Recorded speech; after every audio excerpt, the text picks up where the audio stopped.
Hello friends, welcome to Mugila's kitchen. இன்றைக்கி நம்ம வாழைப்பழத்தை வச்சு ஒரு மில்க் ஷேக் ரெசிபி தான் பார்க்க போகிறோம். வாங்க எப்படி செய்கிறதுன்னு பார்க்கலாம். தேவையான பொருட்கள்: காய்ச்சி ஆற வச்ச பால், நல்லா பழுத்த 3 கற்பூரவள்ளி வாழைப்பழம் எடுத்து வச்சுருக்கேன், லயன் டேட் சிரப் எடுத்து வச்சுருக்கேன், நட்ஸ் எடுத்து வச்சுருக்கேன். இதை வச்சு மில்க் ஷேக் எப்படி செய்கிறதுன்னு பார்க்கலாம். இப்போ மிக்ஸி ஜாரில் நம்ம எடுத்து வச்சுருக்க வாழைப்பழத்தை ஒன்று ஒன்றா தோலை உரிச்சிட்டு சேர்த்துக்கலாம். வாழைப்பழம் நம்ம உடம்புக்கு ரொம்ப நல்லது. நம்மளுடைய செரிமான சக்தியை அதிகப்படுத்தக்கூடியது. நம்ம நைட்டு தூங்குறதுக்கு முன்னாடி ஒரு வாழைப்பழம் சாப்பிட்டோம்னா நம்ம உடம்புக்கு அது ரொம்ப நல்லது. இந்த வாழைப்பழத்தில் தான் மில்க் ஷேக் செய்யணும்னு கிடையாது. உங்கள்கிட்ட என்ன வாழைப்பழம் இருக்கோ அதில் நீங்கள் செஞ்சுக்கலாம். இது கூட நம்ம எடுத்து வச்சுருந்த நட்ஸு சேர்த்துக்கலாம். இதில் வால்நட், பாதாம், பிஸ்தா சேர்த்துருக்கேன். உங்கள்கிட்ட என்ன நட்ஸ் இருக்கோ அதை நீங்கள் சேர்த்துக்கலாம்.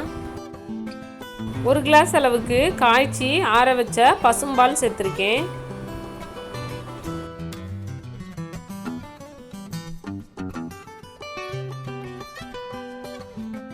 இனிப்புக்காக இதில் நான் லயன் டேட்ஸ் சேர்த்துருக்கேன். உங்கள்கிட்ட பேரிச்சம்பழம் இருந்தால் அதை சேர்த்துக்கலாம். அப்படி இல்லைன்னா தேன் கூட சேர்த்துக்கலாம்.